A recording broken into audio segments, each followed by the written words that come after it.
గడుస్తున్న కొద్ది రాజకీయ సమీకరణాలు సర్వేగంగా మారుతున్నాయి. ప్రస్తుతం ఉమ్మడి తూర్పుగోదావరి జిల్లా చూసుకుంటే జనసేన నుంచి వీడి వైసీపీలో చేరిన వారి సంఖ్య రోజురోజుకి పెరుగుతున్న పరిస్థితి ప్రధానంగా ఉంది.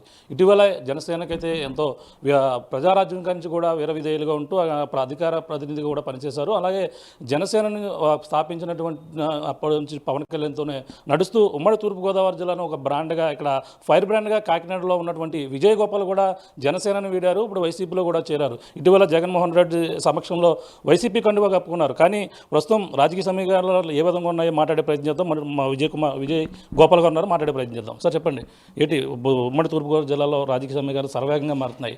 జనసేనను వీడి భారీగా వైసీపీలో వలసలు వస్తున్నారు. ఈ పరిణామాలు ఎలా చూడాలంటారు? ఖచ్చితంగా అండి. ఎందుకంటే ఇది రాజకీయ సమీకరణాలు అంటే ఇప్పుడు ఎప్పుడైనా ఎలక్షన్ టైంలో కొంచెం ప్రతి నాయకులు కార్యకర్తలు అందరూ యాక్టివ్గా ఉంటారు. ఇన్ని రోజులు వాళ్ళు చేసినటువంటి పొరపాట్లు ఏమున్నాయో ఈరోజు ఏదో సాల్ ఆఫ్ సడన్గా అందరూ పార్టీ మారిపోవడం కానీ ఇతర అంశాలు కాదు. చాలా రోజుల నుంచి చాలా విధాలుగా కష్టపడుతూ అనేక సందర్భాల్లో పార్టీ అధినాయకత్వం దగ్గర మా గోడు వినిపించుకున్నటువంటి సందర్భాలు ఉన్నాయి. కానీ ఎలక్షన్ టైంకి వచ్చినప్పటికీ ఇంకా అణిచివేత అనేది ఇంకా అధికమైపోయింది నాయకులకి. ఎందుకంటే ఆ అభ్యర్థులకి మమ్మల్ని అణిచివేస్తున్నటువంటి కొంతమంది అభ్యర్థులకి టికెట్లు రావడం అంశంలో కానీ ఇతర అంశాల్లో వాళ్ళు మేమేమనుకున్నాం అంటే ఇన్ని రోజులు వాళ్ళకి కేవలం ఎమ్మెల్యే టికెట్కి వాళ్ళకి ఏమన్నా మేము అడ్డుగా ఉంటాము, చాలామంది అడ్డుగా ఉంటారు అని రాజకీయాలు చేస్తున్నారు, ఇది సహజం కదా అనుకుని చాలా రోజులు భరించాం. కానీ విచిత్రమైన విషయం ఏంటంటే వాళ్ళకి ఎమ్మెల్యే టికెట్లు వచ్చిన తర్వాత కూడా మా మీద కాన్సన్ట్రేషన్ చేయడం అనేది చాలా దారుణం, అన్యాయం. ఎందుకంటే మేము యువ నాయకత్వం ఎదుగుతున్న నాయకులు, యువకులు పార్టీలో రాజకీయ పార్టీలో ఎందుకుంటారంటే ప్రజలకు సేవ చేయాలి అని ఉంటారు. మెయిన్గా ఎలా ఉంటుందంటే ప్రజలకు సేవ చేయాలి, ప్రజలకు చేరువుగా వెళ్ళాలనుకుంటారు. ప్రజలకి సేవ చేయాలి, ప్రజలకు చేరువుగా వెళ్ళాలనుకున్నప్పుడు ఖచ్చితంగా పదవులు కూడా చాలా కీలకం. అటువంటి చిన్న చిన్న పార్టీకి పనిచేయడానికి, ఉత్సాహంగా పార్టీలో ముందుకెళ్ళడానికి, ఉత్సాహంగా పనిచేయడానికి మా వెనక తిరుగుతున్న వ్యక్తులకి మేము కూడా ఒక భరోసా ఉండాలి.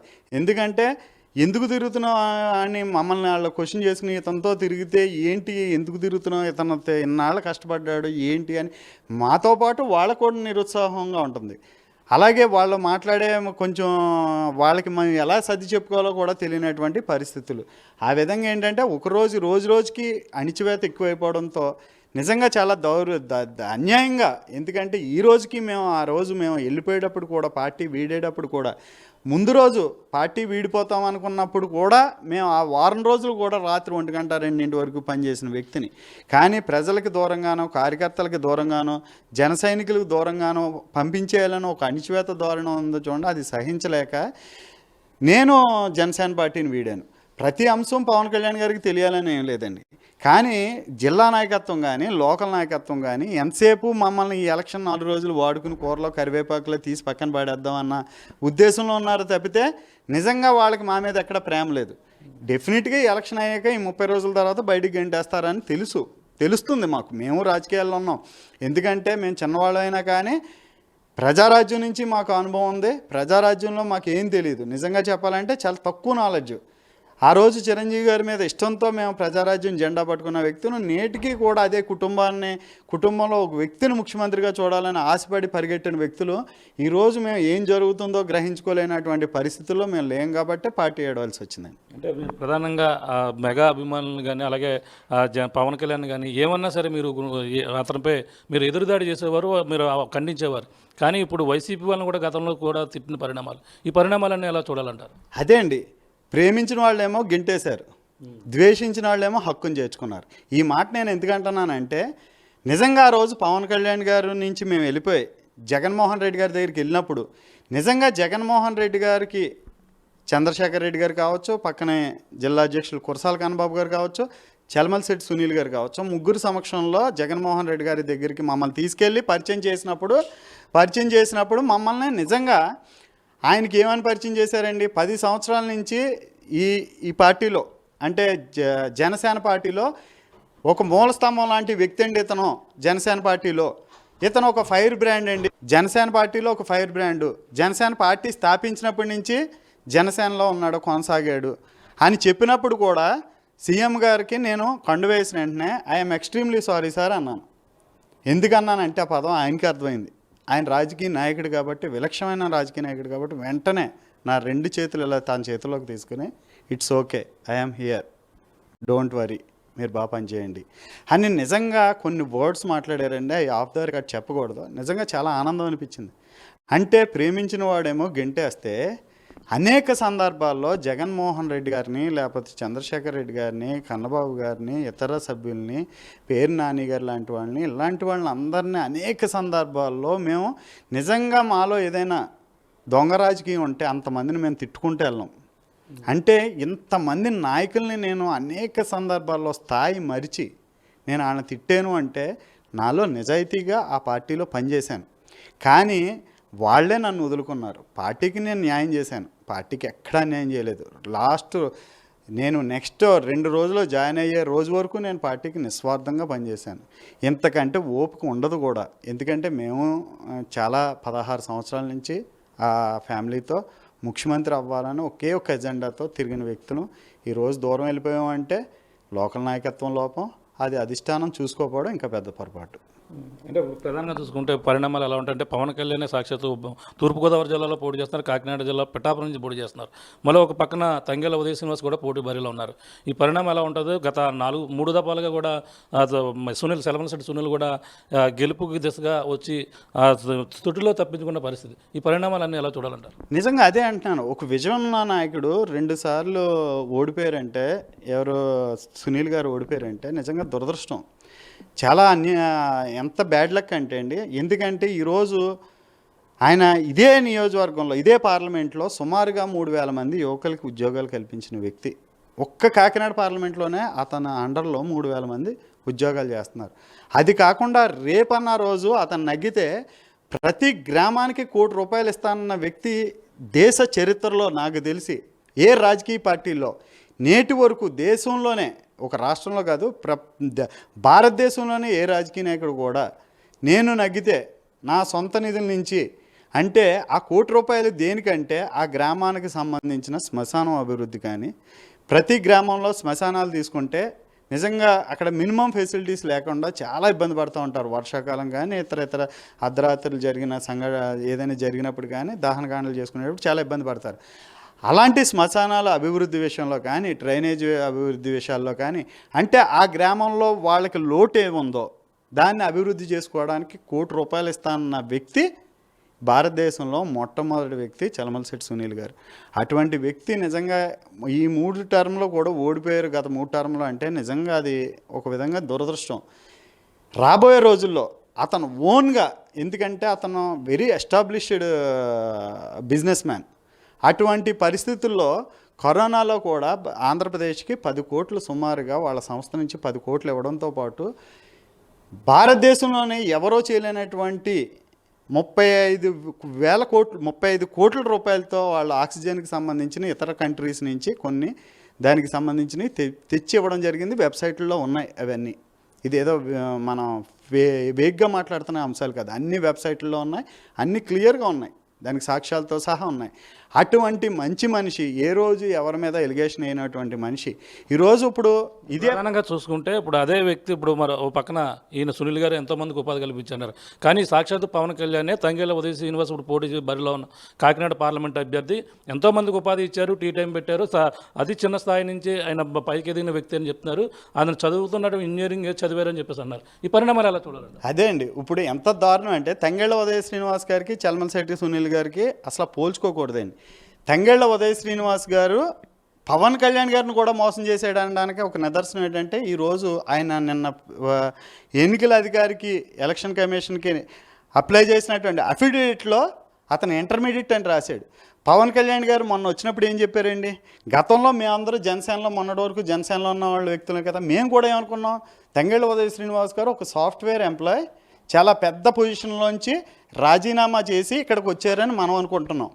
కానీ అటువంటి వ్యక్తి ఈరోజు కేవలం ఇంటర్మీడియట్ వరకు చదువుకున్న వ్యక్తి తంగెళ్ళ శ్రీనివాస్ గారు. అటువంటి వ్యక్తి ఈరోజు నేను డిగ్రీ చదివాను, ఇంజనీరింగ్ చేశాను అని మాట్లాడడం అనేది నిజంగా చాలా అన్యాయం. అఫిడవిట్లో అతను క్లియర్గా మెన్షన్ చేసింది కేవలం ఇంటర్మీడియట్ మాత్రమే, కనీసం డిగ్రీ కూడా చదవలేదు. దాంతోపాటు ఈరోజు లోపల చాలా చర్చ జరిగిందండి. సుమారుగా ఎన్నికల ఆర్ఓ గారి దగ్గర కానీ కలెక్టర్ గారి దగ్గర కానీ ఈరోజు చాలా సుమారుగా 45 నిమిషాలు ఆర్గ్యూ జరిగింది, ఇరు పక్షాల లాయర్లు కూడా. అందులో ఆయన చేసిన మరొక దారుణమైన విషయం ఏంటంటే అతనికి 2 పాన్ కార్డులు ఉండడం జరిగింది. ఇదేమి మేమేమి గుట్టగాల్చి ముఖం మీద వేయట్లేదు. దానికి సంబంధించిన పూర్తి వివరాలు నెంబర్లతో సహా మీకు ఇస్తాను. నెంబర్లు కూడా మీరు చెక్ చేసి మీరు దాన్ని టెలికాస్ట్ చేయొచ్చు. అతను కేవలం రెండు కూడా 2 పాన్ కార్డులు యూజ్ చేస్తున్నాడు. ఒక పాన్ కార్డులో టీ టైంకి సంబంధించిన వ్యాపార లావాదేవీలు జరుగుతుంటే ఇంకొక పాన్ కార్డు ద్వారా క్రికెట్ బూకీకి సంబంధించిన లావాదేవీలు జరుగుతున్నాయి. అతను ఒక తెలియని క్రికెట్ బూకీ, అతను క్రికెట్ని నడిపిస్తూ 2వ పాన్ కార్డు ద్వారా అతను క్రికెట్లో జరుగుతున్నటువంటి లావాదేవీలు అవన్నీ. ఏ మనిషికైనా ఒక పాన్ కార్డు ఉంటుంది. 2వ పాన్ కార్డు అన్నది చాలా పెద్ద నేరం. ఆ విషయం కూడా ఈరోజు అక్కడ ఎన్నికల అధికారికి సమర్పించడం జరిగింది. అలాగే మన జన సైనికులకి వీర మహిళలకి కూడా చెప్తాను, మన జన సైనికులకి మన వీర మహిళలకి చెప్తాను, ఉదయ్ శ్రీనివాస్ గారు ఎక్కడ సాఫ్ట్వేర్ ఇంజనీర్ కాదమ్మా, ఎక్కడా సాఫ్ట్వేర్ ఉద్యోగం చేయలేదు. అతనేమి డిగ్రీ హోల్డర్ కూడా కాదు, కేవలం అతను ఇంటర్మీడియట్ స్టూడెంట్. అంటే గతంలో ఇదే కాన్స్టిట్యున్సీ నుంచి పార్లమెంటు నుంచి తోట సుబ్బారావు గారు అని 5వ తరగతి చదివారు అని ఆయన చెప్పేవారండి చిన్నప్పుడు. కానీ 5వ తరగతి చదివినా కూడా ఆయన ఒక మేధస్సుతో ఆలోచించి చాలా మేధావిగా పార్లమెంట్లో ఆయన వినికిని ఈ రోజుకి ఆయన పేరు చెప్పుకుంటూ ఉంటారు. ఈ పార్లమెంట్లోనే కాదు, ఈ జిల్లాలోనే కాదు, ఆంధ్రప్రదేశ్లో, ఉమ్మడి ఆంధ్రప్రదేశ్లో కూడా ఆయన పేరు తెలియని వాళ్ళు ఉంటారు చాలామంది రాజకీయ నాయకులు. అంటే ఇక్కడ చదువుకు సంబంధించిన విషయం కాదు ఇక్కడ. అంటే మన అధినాయకుడిని పవన్ కళ్యాణ్ గారిని మోసం చేసావు, జన సైనికుల్ని నువ్వు మోసం చేస్తున్నావు, వీర మహిళల్ని నువ్వు మోసం చేస్తున్నావు. నువ్వు చదువు అబద్ధం. నీ పాన్ కార్డుల్లో 2 పాన్ కార్డులు ఎందుకు మెయింటైన్ చేస్తున్నారంటే, ఒకటి క్రికెట్ బుకీ కోసం, 2 తన వ్యాపార లావాదేవీల కోసం. ఇవి కూడా క్లియర్గా సాక్ష్యాలతో చెప్తున్నాం. గుడ్డ కాల్చి ముఖం మీద వేసే తత్వం మాదైతే కాదు. ఎలక్షన్ కమిషన్ ఇప్పుడు ఏ విధంగా దీన్ని యాక్సెప్ట్ చేసింది? మరి దీని ఎలక్షన్ కమిషన్ ఈరోజు ఏం మాట్లాడారంటే అండి, ఇవన్నీ చూశారు. అడిగినప్పుడు కూడా అతని సమాధానం 2 పాన్ కార్డుల గురించి మాట్లాడినప్పుడు కూడా అతను కానీ అతని తరపు లాయర్లు కానీ ఏమి దానికి ఖండించలేకపోయారు. 2 పాన్ కార్డులు ఉన్నాయా లేవా అన్నదానికి ఎస్ ఆర్ నో కూడా చెప్పలేదు. ఎస్ చెప్పలేదు, నో చెప్పలేదు, అలా కూర్చుని ఉన్నారు స్టాచ్యూలాగా. కానీ ఎన్నికల నియమావళి ప్రకారం అధికారులకి కొన్ని నియమాలు ఉన్నాయి. ఆ నియమాల్లో ఈ అంశాలు, ఇటువంటి అంశాలు వలన స్కూట్నీకి ఎటువంటి ఇబ్బంది ఉండదు. ఇటువంటి అంశాలు ఏమన్నా ఉంటే కోర్టు పరిధిలోకి సంబంధించినవి కాబట్టి మీరు కోర్టుకు వెళ్ళండి అని చెప్పారు. కానీ ఇది కూడా మేము ఎందుకు చెప్తున్నామంటే, అతను నిజమా అబద్ధమాన్ని తేల్చడానికి ఎన్నికల కమిషన్కి అప్లై చేయడం జరిగింది. వాళ్ళు చెక్ చేశారు, అన్నీ చూశారు, ఇవన్నీ నెంబర్లో. ఎందుకంటే మనం తప్పుడుది తీసుకెళ్ళి నివేదిక ఇచ్చామనుకోండి, తిరిగి మన మీద ఎఫెన్స్ అవుద్ది, కేసు అవుద్ది. అటువంటిది కాదు, ఇది రియల్. అతనే ఇప్పుడు మీకు నెంబర్లు ఇస్తాను, చెక్ చేసాకనే టెలికాస్ట్ చేయండి. అటువంటి నేతృత్వం ఉన్న వ్యక్తి ఈరోజు చాలా కబుర్లు చెప్తా ఉన్నాడు. ఈ జిల్లాని, కాకినాడ పార్లమెంట్ని ఎలా అభివృద్ధి చేస్తానో అలా అభివృద్ధి చేస్తాను కాదు, అభివృద్ధి ఏం చేస్తావు చెప్పు. నువ్వు ఎంప్లాయ్మెంట్ ఏ విధంగా ఇస్తావు, నీకు సోర్సెస్ ఏమి ఉన్నాయి. కరోనాలో 10 కోట్లు ఇచ్చినటువంటి చలమలశెట్టి సునీల్ గారిని మీరు విమర్శిస్తూ ఉన్నారో, పోనీ ఇన్ని కోట్లు సంపాదించావు, నువ్వు కడియంకి కనీసం నీ సొంత గ్రామానికి 10 లక్షలు ఇచ్చావా? ఇచ్చున్నట్టే చూపించు, చెప్పు. ఇదిగో కరోనా టైంలో నేను 10 లక్షల రూపాయలు నా గ్రామానికి, గ్రామ పంచాయతీకి ఇచ్చాను నిధులు. తద్వారా ఆ గ్రామంలో ఒక కాయగూరలు పంచారనో, కిరాణా పంచారనో చెప్పు. 10 కోట్ల రూపాయలు ఇచ్చిన వ్యక్తిని నువ్వు మాట్లాడుతూ ఉన్నావు. అంటే చలమలశెట్టి సునీల్ గారు ఈరోజు కాదు, చిరంజీవి గారు టికెట్ ఇచ్చిన ప్రజారాజ్యంలో చిరంజీవి గారు టికెట్ ఇచ్చినప్పటికీ అతని ఆస్తుల విలువ సుమారుగా 45,000 కోట్లు. ఆ రోజే 45,000 కోట్లు. అటువంటి పరిస్థితుల్లో ఉన్నటువంటి వ్యక్తి ఈ 15 సంవత్సరాల క్రితం మన కాకినాడలో ఎన్ని కార్లు తిరిగి ఇప్పుడు ఎన్ని కార్లు తిరుగుతున్నాయి. అంటే మనం ఎలిగేషన్ వేయడానికి క్యారెక్టర్ లేని వాళ్ళు ఎలిగేషన్స్ ఈ విధంగా వేస్తారు. ఈ అంశాల మీద సునీల్ గారు స్పందించక్కర్లా. రాబోయే రోజుల్లో ఉదయ్ శ్రీనివాస్ అనే వ్యక్తి మాట్లాడే ప్రతి అంశం, ఇంకా చాలా అంశాలు ఉన్నాయి. అతను మళ్ళీ కానీ లేనిపోని అబోధ కల్పన కల్పించాలి, ప్రజలను ఆమార్చాలని చూస్తే మాత్రం ప్రతిసారి మేము ఖచ్చితంగా సునీల్ గారి తరపున వైఎస్ఆర్సీపీ కార్యకర్తగా నేను ఖచ్చితంగా నా డిఫెన్స్ ఉంటుంది. నేను డిఫెన్స్ అంటే ఎలిగేషన్స్తో నేను గుడ్డగాల్చి ముఖం వేసే రకం కాదు. వాళ్ళు ప్రధానంగా ఒకటే చెప్తారు, జనసేన నుంచి వైసీపీలోకి వెళ్ళారు కాబట్టి ఇటువంటి ఆరోపణలు చేస్తారంటారు. దానికి ఏమని చెప్తారు? అదేంటండి, జనసేన నుంచి వైసీపీలోకి వెళ్తే వాళ్ళు ఈరోజు కళ్యాణ్ గారికి అతను ఏం చెప్పాడు, నేను సాఫ్ట్వేర్ ఇంజనీర్ని అని చెప్పాడు. కళ్యాణ్ గారికి ఏం చెప్పాడు, దుబాయ్లో నాది పెద్ద ఉద్యోగం వదిలేసుకుని వచ్చాను అన్నాడు. కళ్యాణ్ గారికి ఏం చెప్పాడు, నేను చాలా ఇంజనీరింగ్ చదివానని చెప్పాడు. కాబట్టే కదా పవన్ కళ్యాణ్ గారు ఇవన్నీ నమ్మి మాట్లాడుతున్నారు. లేకపోతే ఇంటర్మీడియట్ చదివిన వ్యక్తిని నా తమ్ముడు ఉదయ్ శ్రీనివాసు చాలా పెద్ద ఉద్యోగం చేసేవాడు, ఇంజనీరింగ్ చేశాడు, సాఫ్ట్వేర్ ఇంజనీరు, వదిలేసుకుని వచ్చాడని కళ్యాణ్ గారు మాట్లాడరు కదండి. ఇంటర్మీడియట్ చదివితే ఇంటర్మీడియట్ చదివాడని చెప్తారు. అంటే ఈయన అధినాయకుడినే మార్చి మోసం చేశాడు. అనేక మోసాలు చేసి జనసేన పార్టీలో అనేక మంది ఎస్సీ బీసీ నాయకుల్ని రాజకీయంగా భూస్థాపితం చేసి ఇతను వచ్చిన 1 ఇయర్లో ఒక్కొక్క చోట ఒక్కొక్క వ్యక్తిని పెట్టుకుని తనకు నచ్చిన వ్యక్తుల్ని అనేక మంది జీవితాలు కొట్టేసిన వ్యక్తి ఉదయ్ శ్రీనివాస్ గారు అన్నది రాష్ట్రంలో ఉన్నటువంటి ప్రతి జన సైనికుడికి, ప్రతి వీర మహిళకి, పార్టీ ఆఫీసులో ఉన్న ప్రతి నాయకుడికి కూడా తెలుసు, ఎక్సెప్ట్ పవన్ కళ్యాణ్ గారికి. అంటే పవన్ కళ్యాణ్ గారు ఆయన కూడా మాట అన్నారు, ఎవరిని సునీల్ గారిపోయినా ఆయన కరెక్ట్గా ఎన్నికల సమయంలోనే వస్తుంటారు. ప్రధానంగా చూసుకుంటే ఆయన ఏదైతే మన మెగా కుటుంబానికి కూడా వీరవిధేయులుగా ఉంటారో అలా కుటుంబ సన్నిధితో కూడా సంబంధాలు ఉన్నాయి. కానీ పార్టీలకు వచ్చేదానికి సరైన టైంలో సరైన పార్టీ ఎంచుకోవడంలో ఆయన విఫలం అవుతున్నారని చెప్పేసి మరో కామెంట్ కూడా పవన్ కళ్యాణ్ గారు చేశారు. ఖచ్చితంగా అండి. ఎందుకంటే ఆయన అన్న దాంట్లో నిజంగా అదే పవన్ కళ్యాణ్ గారు కూడా ఆలోచన చేయాలి. ఉదయ్ శ్రీనివాస్ ఎప్పుడు వచ్చాడు, జనసేన పార్టీలో ఒక బీసీ నాయకుడైనటువంటి పితాని బాలకృష్ణ ఇప్పుడు వచ్చాడు, జనసేన పార్టీలో ఒక ఎస్సీ నాయకుడు డిఎంఆర్ శేఖర్ గారు ఎలాంటి పొజిషన్లోంచి ఎప్పుడు జనసేనలోకి వచ్చాడు. అలాగే గురుదత్త ప్రసాద్ గారు రాజానగరం ఇన్ఛార్జ్, ఆయన జనసేన పార్టీలో ఎప్పటి నుంచి ఉన్నాడో, మెగా కుటుంబంతో 25 సంవత్సరాల సాన్నిధ్యం. ఉదయ్ శ్రీనివాస్ గారు ఎప్పుడు వచ్చాడు, ఉదయ్ శ్రీనివాస్ గారికి ఎందుకు ఇచ్చారు? ఉదయ్ శ్రీనివాస్ గారే ఫస్ట్ వలసపక్షి జనసేన పార్టీలో. అటువంటి వలసపక్షినికే మీరు ఆశ్రమం ఇచ్చారు.